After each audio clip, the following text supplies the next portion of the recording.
Энэхүү контент маань ёс бус хэллэг болон маш их маазыг агуулсан учраас хэрвээ та насанд хүрээгүй бол яг одоо back товчон дээр дарна. Баярлалаа.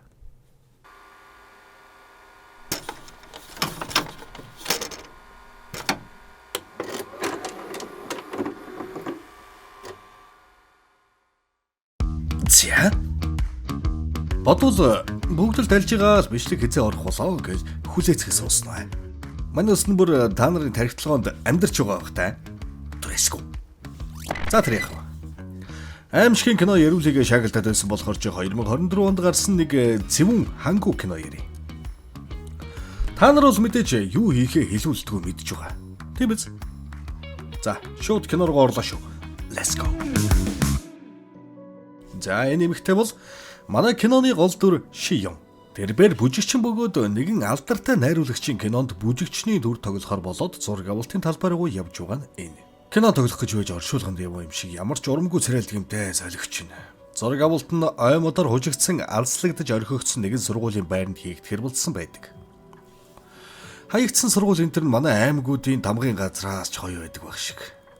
Автобус даал, такси даал, за бараг дархан орох цайны хол явчихад очиход зураг авалтын багийнхан тосч аваад явж байтал чихэнд нь хонх чингэнийх чимээ сонсогдож хэнийгний муу ёрын гэмээр шулганах чимээ сонсогдохдоо зэрэгцээд яг урд нь нэг эмэгтэй тэнгэрээс цочтол унаад ирнэ. Яав ив гэж шагалдал иртэл тэр нь жинхэнэ хүн биш зүгээр зураг авалтанд ашигладаг секс хүүхэлтэй байж таарна. Дээр нууцаар ашиглаж байсан нэг гар санамсаргүй хоногсон юм уу яасан манай Шиён цочрлоосоо гарч өгөхгүй нилээн гүн шок юм байдалтай.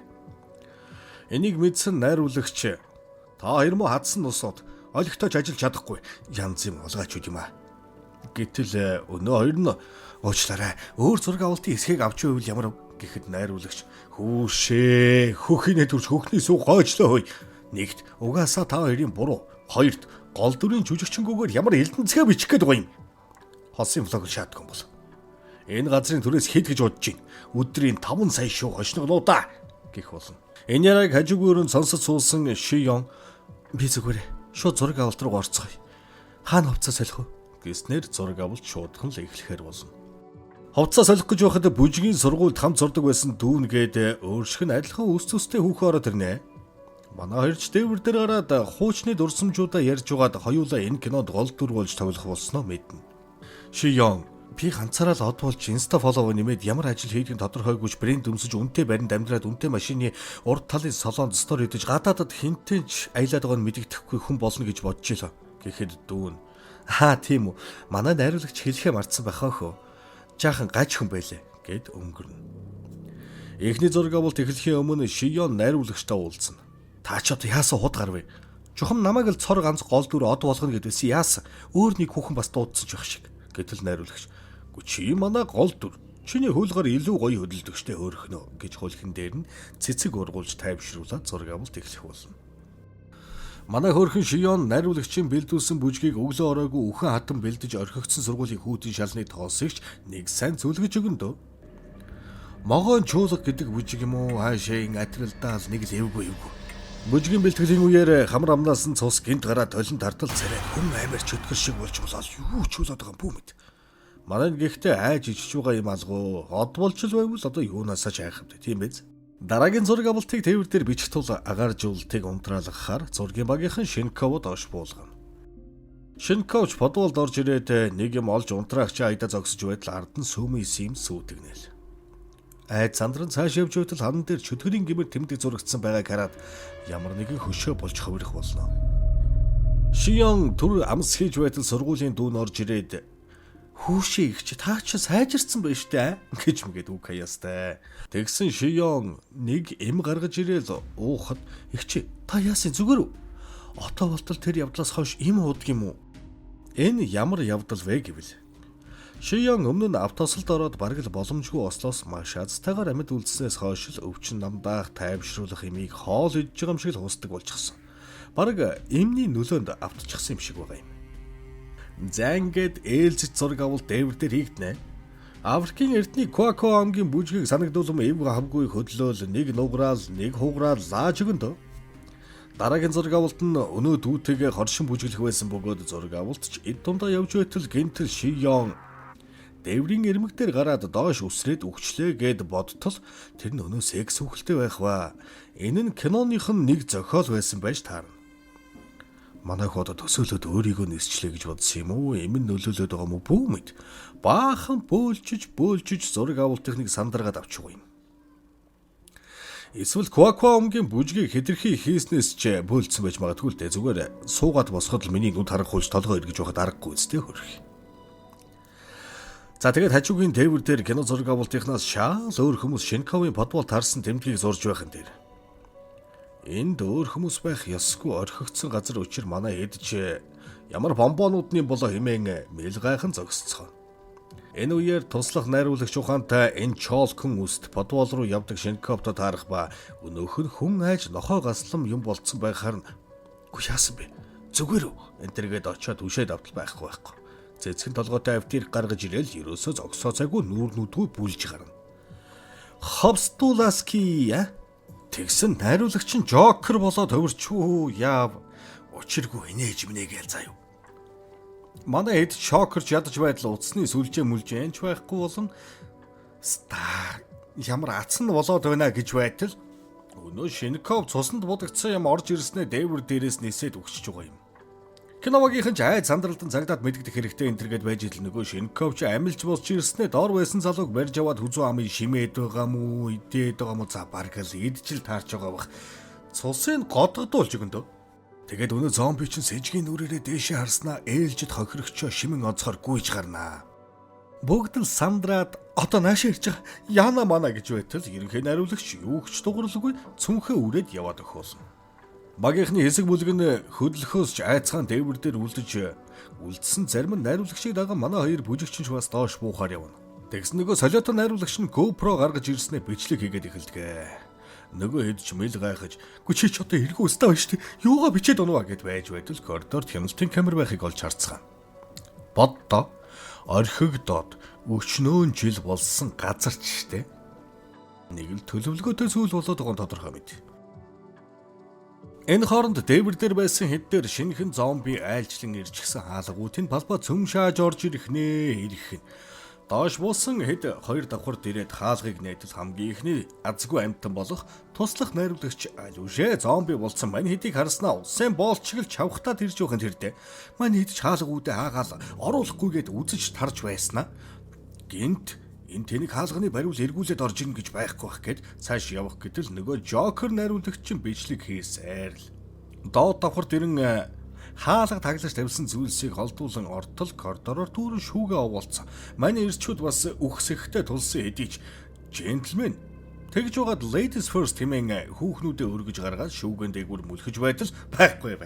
Ард нөгөө хагас найруулагч хагас зомби ч ирчихсэн нүд амс солилцсон.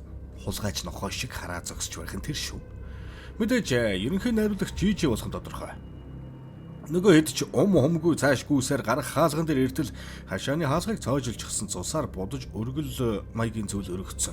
Ер нь л тийм нэлээд эвгүй зүйлтэй нүүр төлж буйж тэдний нэг нь юуг нь гайхаад байгаа юм бэ?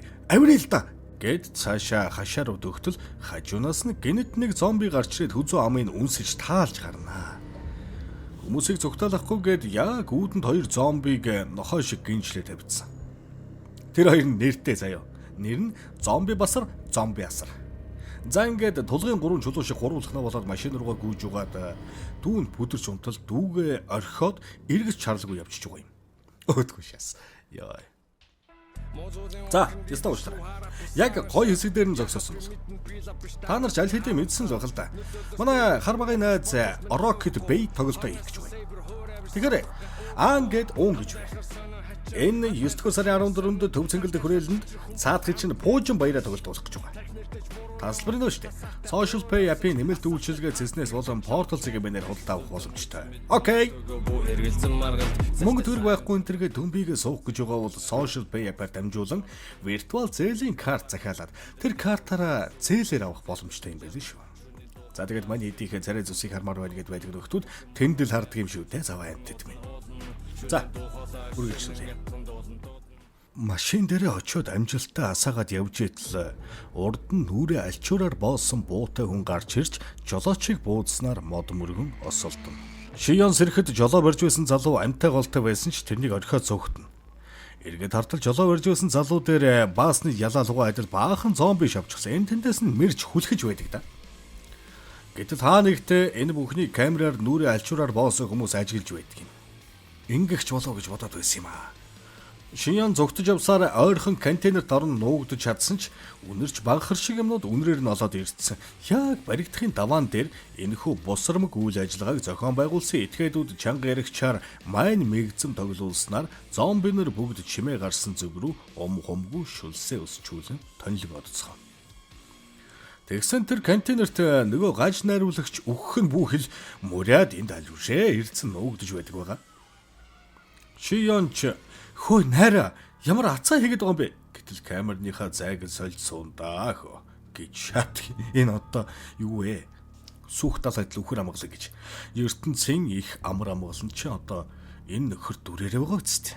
Шиён үргэлжлүүлэн үннээ өч энд яг ямар новшин болоод байгаа юм бэ гэхэд надад ч мэдэх юм алга да. Гэхдээ манай хүүхэн давхиж очоод алгадаад авч байгаа юм. Найраач бас уур нь хүрээд юу юуг зөрүүлээ шаагаад авах нь гэтэл бас ч гэж ирийн хугархаа гэсэндээ тэсэд гарнаа. Тэгсэн найруулагч за явж явгасаа өгөхөөс шүү болсныг нь хэлээ л дээ. Нэг мөнгөтэй барийн игч надтай уулзсан баггүй хэмжээний мөнгө санал болгон энэхүү төсөлд орооч гэж гуйсан юм. Ихэндээ татгалцсан ч тэр мөнгөний нараа зөвшөөрөнгөө давхар бие хөрдлөгчхөөр тийм их мөнгө байсан. Тэр нэг сонин зан үйлийн талаар яриад байсан юм. Чиний тэр бүжгэлдэг бүжиг бол өгсөн үнийг дахин амьлуулдаг зан үйлийн бүжиг.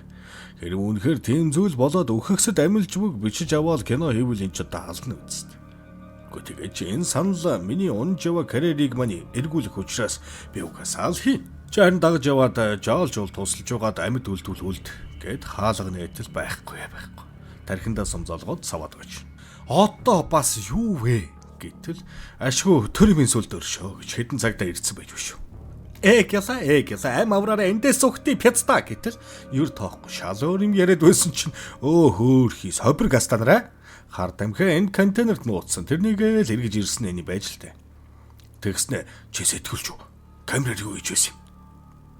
Манай хүнч киновагийнх зомби энтер гэл гуцаа дайлдаа чи одоо энд яах гэж ирсэн бэ? Чи хэний хүн ингээд бүр шинжлээ салахгүй. Хүүхэн ч эндээс хурдан зүгтгээс та гэж байж идэл цагдаа нарын нэг нь өнөө машин дотор өгсөн жолоочин зомбиг олж харж шокерж байх хооронд Шиёны чихэнд яг одоо зүгт гэсэн хоолой сонсогдож манай охинч зүгтж амжина. Зүгтж байгаад кино юм хойнд баригдноо чаваас. Тэгэхэд манай киновагийн зарим хүмүүс байшингийн дэвэр дээр гацсан байгаа тэр хэдийг авраад өгөөч тэхүү гэл. Нөгөө цагдаа ч манайхаа чек дэвэр дээр хэдэн хүн гэд хэлж дуусаагүй байхад нь байхгүй гавл юг нь нэвт буудаад унгаач.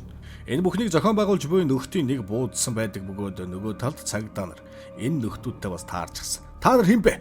Харин та нар өөрсдөө хий юм энэ гэл хоорондоо үг шидэлцэж байх цур ойд буундуу тас хийн. Охиныг барьдаг цагдаа бүлэглэлийн этгээд хоёр бие биенээ буудаг хүнээс байх ба бүлэглэлийн этгээд өгөхд Шиён руу хараад чивэч энтергээд өчир битүүлэг юм ярьснаа өгч. Тэгэл стага уншаал яах вэ гэд байж байсан чинь араас нь салга шаадлан цочоод хэлбэ юу аа стач нэгэд эргээд хартал нөгөө мань хүүхнийг хаяа зөгцсөн дүүн зомби болоогүй гүүж ирж аварснаар манай хоёр ойрхон колонк орж дүүн уцаар ярихаар явж манай хүн нүүр амаа угааж байтал ёрын хоолоогоор ээж чамайг хамгаалах болсон гэл цочоод толинд хартал хүн аймар заван царайтай юм толинд нь үзэгдэнэ. Манай энэ ер нь салга өвчин тусаад эсвэл зүрхний шигдээсээр бурхан болох хөөж аваас. Тэгээд их чиг уучлаарай. Би хүн орхиж явъя гэж бодоогүй. Би буцаж очсон. Чи миний жинхэнэ дүүн тэр гэхээр дүүн. За зүгээрээ их чи энийг шаагаад жоохон тайвшир гэд. Ус өгтөл нөгөөхөн залгилаад ухаан балартан унах болсон. Тэгээд сэрсэн чинь нүүр ам руу баахан ханз бичиг тусгацсан гар хөлийг нь хүлээ таягдсан урлаг заалны тайзан дээр харин бүлгэлийнхэн зэрэтэлт. манай Шион чаваас амавраараа над туслаач гэж уйлан дуурч байтал нэг нь босч ирснээ шууд буудчихд. Oh my god. Хөрхийг нэг юм зовлон тамдирлаас нь салгаж өглөө гэтэл юу вэ? Нэх том амьсгаа авснаа буцаад амьлөөшөөс. Тэгсэн буудсан таварш удаа авгаа худлаа хүлээгээгүй чөө. Үнэн байж гиснэ. Чи манай их чи хүүг алдсан. Ганц хүүг алдсан их ч мөн өө гашууга барьж дэлгүй амиа хорлсон гин. Манай Шионч их чи би юу ч мэдэхгүй штэ. Та юу яриад байгаа юм бэ гэтэл. За битти шагаадаа чи гэснээ өнгөрсөн харуулна. Шионы крашилдаг бойд бүжгийн дугуулангийнх нь өөр нэг охин сайн болчдөг. Манай хүн энийг мэдээ тэр охиноос нь өмнө сэтгэлээ илчилж хайрын захиа өгсөн ч хүлээж аваагүй дээр дугуулангийнх нь нөгөө охинтой озолцож байгааг харсан Шион өөрийн ад чөтгөрийн чадвараа ашиглан хүүг машинд дайруулан алуулж үнсэлдсэн охиныг харин голж живүүлэн алдаг. Энэ бүх үг ашиг дийлэлгүй хүүгийн ээж оршуулах ёслолын үеэр амиа хорлоно. Тэрний араас хөөж барьж аваад буудуулж үхдэг бүлгэлийн этгээд амиа алдсан хүүгийн аав нь байсан байгаа юм. Багада иргэн тойрны дургууг нь хөргсөн болгоныг ямар нэг аргаар хөнөөд сургуульд сольж явсаар сүүлдээ бараг өгсөн хүмүүсийн цуглуулганы дайтай болчихсон байгаа юм. Ээж нь охиноо ад чөтгөр гэдгийг мэддэг болохоор тариа тарьж алах гэж оролдсон чи чөтгөр яаж хүн шиг өгөхөвдэ. Сүүлдээ аргаа барж хамт үхийгээд машиндаа суулгаж аваад албаар осол гаргадагч ээж нь өгөхөд чөтгөрийн хүүхэн амьд үлдсэн энэ байдаг. Харин энэ хүүхэн их чихэ болон тэрний хүүгийн өшөөг авахаар энэ бүхнийг анханасаа бөө хүүхэнтэй Шион цэжиг авахгүйгээр сэдсэн энэ. Бөө хүүхэн чөтгөрийн талаар мэдэн энэ захирал эмэгтэйд мэдэгдэн өөрийгөө Шионы дүү киноны бас нэг гол дүр гэж итгүүлэн энэ бүхнийг эхлүүлсэн байгаа юм. За тэгэд бөөгийн зан үйл ямар хэрэгтэй вэ гэвэл ад чөтгөрийг энгийн хүн шиг алж устгаж болохгүй учраас бөөгийн зан үйл хийж өгсөн хүмүүсийг амьлуулж тэднэр тасдуулбал чөтгөр үхэх байж л дээ. Хоёр хүний өшөөг авах гэж баахан гэмгэн хүнийг зомби болгоод туг тагшиж байгаа мó гэж бодож байвал бас үгүй. Лойвэрчин хүчирхийлэгч алуурчин гэд хорвоогийн хамаг л хог шааруудын набороор зураг авалтын багийг бүрдүүлсэн. Энэ объектыг ажиллагаанд зориулж тусгайл маш их хөрөнгө мөнгө гарган бэлдсэн байгаа юм. Шионч цусаар бөөлжиж гулгаал би бороо зол хийгээгүй штэ надад туслаачтай гэд баг үхэх гээд байгаа маш. Юу болоод байгаа юм. Тэгэл нөгөө хэд чинь Шионы хажууд өсгөгч авчирч тавиад нөгөө зомби дууддаг шившлэгээ тавиад нэг бүлгэлийн хүн өөрийгөө зомбинуудад өгөөш болгоцсон замчилж гүйж ирэл. Шионыгч амтархан цоглож байгаа юм да. Толгой төрүүгүүд тастаж чулуудаад л амар. Аш манаха. Би нэрээ Mobicom app-аас тоглоом тоглож үзлээ л дээ. Хийцхэн үедээ тоглож байхад зугаатай тоглоом зөндөө байл. Сард 3000 төгрөгөөр нэг багцынхаа бүх тоглоомыг тоглосон. Утсан дээрээ тоглоом суулгаж сайн эзлээд байх үнэхээр амар. Та туршаад үзээрэй. За юу. За тэгэд кино руугаа буццгаая. Баян хүүхэн бөөдөр очиод чи яагаад надад тусалсан юм? Гэхэд би нэг сайн дааш тусалсан биш ээ, харин таны зовлон дээр дөрүүлж хизээ нэг өдөр үхэх бол нэг том буянтай өхөл дараа төрөлдөө инста одуулж төрнө гэж итгэн энийг хийсэн юм аа гэд яваад өгөхөлнө. Бөө хүүхэн ч явсаар гэртээ ирээд за нэг хөөрхөн царайгаа харж хийгээд толон тортол тусгал нь өөрөө биш Шион зогсч байдаг шасгүй. За энд юу болоод байд гэвэл энэ хоёр зогтоод колонк дээр ирээд бөө хүүхэн тэрнийг ухаан алдуулчихлаа. Одоо хэдүүлээ гялцъя. Мо адгийн хүүхнийг зомбины орон зог болгоё гэж утсаар ярихыг нь чөтгөр Шион инээж гисэн. Тиоте гэд сонсоод хөвдөж байлгүй яхав. Тэгснээл чамд бараг талархаад баярлаад ойлгох шахсан штэ би. Одоо юу гээл энэ эм мэти юмд чинь муужирч байв гэжтэй. Тэгвэл ястай чөтгөрөө байдсан байгаа зү. Харин чи сайн жүжигчтэй байлээ. Туслаад байгаа юм байна. Хөрх юм гэж бодсон чинь ар нуранаас хутах шааж байдаг шүү гэд бөө чөтгөр хүүхэн хоёр зодолцсон ч эцэст нь бөө ялагдаж таарч байгаа юм. За тэгэл бүлгэлийн хүмүүсийг ирэхээс өмнө бөөгийн дүрд өөрийгөө хувиргаж харин бөөг өөрийнхөө дүрд хувиргаад солиод тавьчихна. Тэгэхээр нөгөө хүмүүс чинь явж Шионыг биш бөөг зомбийн тавиад өгсөн байгаа байхгүй юу? Йоо, ченхэн зөв шогэ. Тэгснэ мань чөөг чинь бүр сайхан айлд гэртээ байгаа юм шиг жакузинд арьсаа бөржид хэвдэж гарч ирснэ. Вайн шимэнгэ байж байтал баруун мөрөн дээрх чөтгөр нь тэт чинь яраас чамайг алгаар ирэх болно гэтэл Шион тиймээс би бүгдийг алах болно гэнтэ. За одоо болоо штэ бас хэнийг алах гээд байгаа болоо авгаавэ гэтэл асуулдаг бөөгийн багш нь тэрний ээж байсан бөгөөд охиныхоо чандрыг цацаж байхдаа би өшөөгч нь авах болно гэсээр кино манд дуусч байгаа юм. Муу тал нь ялж дуустдаг төрлийн кино байж шүү зөөлөгч нь. За Тэгээд өнөөдрийн кино таалагдсан гэж найдаж байгаа шүү. Зөвүүн хэрэгтэй кино байсан биз дээ. Дахиад зөндөө гоё кино ярьж өгнө. Та хэдийг Буужин баяраа тоглолтоо үзчихэд ороод ирэхэд чинь шинэ кино ардсан байна гэд бод. Янз энэ бай. Янз энэ л байж таараа. За дараагийн киногоор уулзцгаая. Түр баяртай. Заваа.